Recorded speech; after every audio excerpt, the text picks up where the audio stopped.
Ann Taylor was going to make any decisions until she figured out what was going on and what Judge Hippler had to say about it.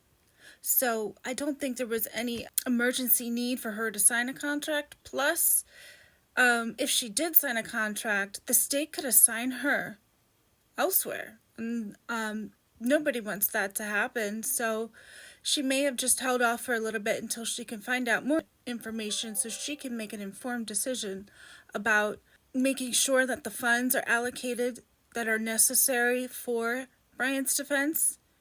And if worse comes to worse, she also has the opportunity to say, I will be Bryan's private attorney.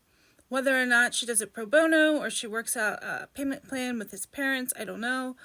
But I would think that that would be the worst case scenario. And if I were her, I would keep that, for emergency services, emergency circumstances only. But that really is definitely worst case scenario because she still needs to make sure that there's a budget to put on a defense for Bryan. So it's not really ideal for her to be private at this time, unless that's the decision she's previously made.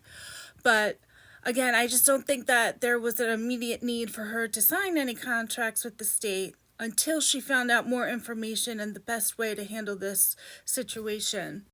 So Anne could have signed a contract by now, since she had that ex parte hearing about the budget. So I'm not sure if she signed anything yet. She could have received the information she needed to make the informed decision to sign a contract or make the informed decision to see what other options that there were.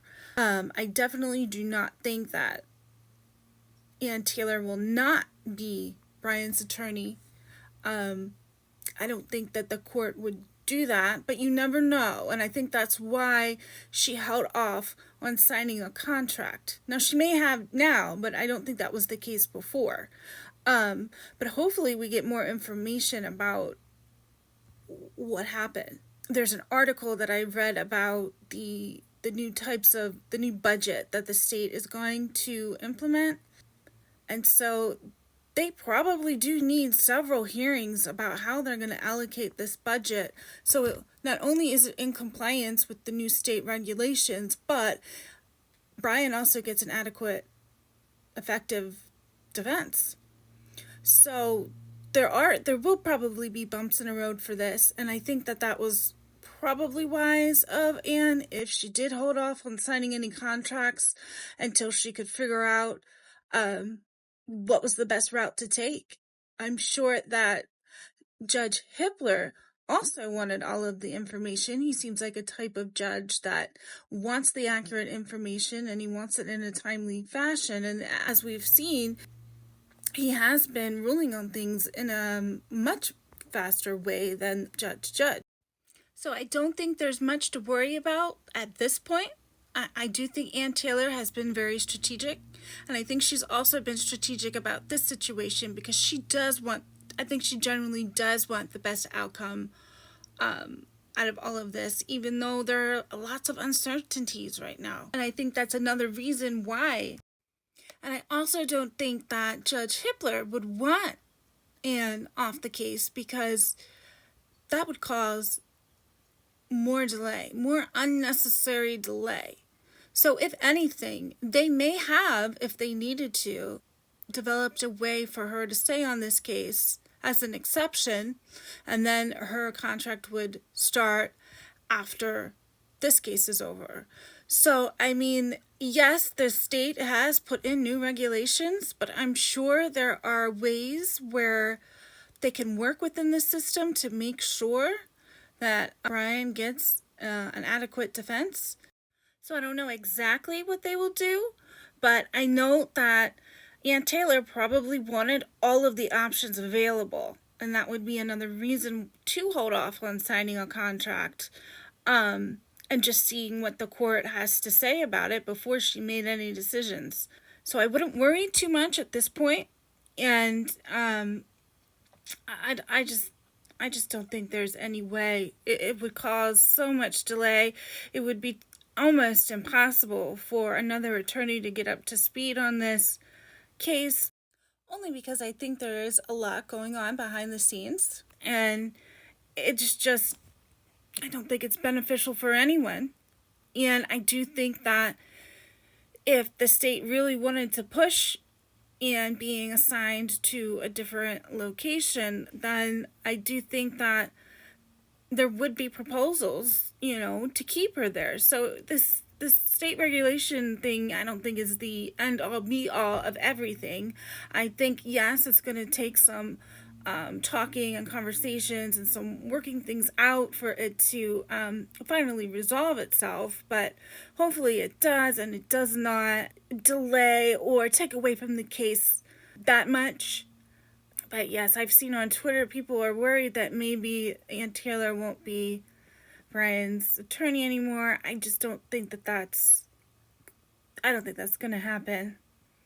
And like I said, I would want all the information. I would want to know all the options. I would want to speak to Judge Hippler. I'd want to speak to, what was his name? Erickson or Henderson, the state, the head state defender attorney person, whatever his name is. I would want to speak to him too, and to see, what are our options? How is this going to happen? Can we make a plan? Do we need another hearing? Can my contract start a little later after this case? I think it's worth asking the questions, and I think it's worth asking for help to see, what can be done. And I'm sure that a decision can be made, and I'm sure it will happen. But so some of you know I've had a rough couple of weeks, and things are looking a lot better, and I'm definitely feeling up to doing more videos, and I hope to schedule a live soon. Things are getting back to normal around here. I know there are times when you just gotta take a step back. I also wanted to let you know again that I'm on Twitter every day, so if you want to find some posts from me about DNA, they'll be on there. I'll put the link in the description.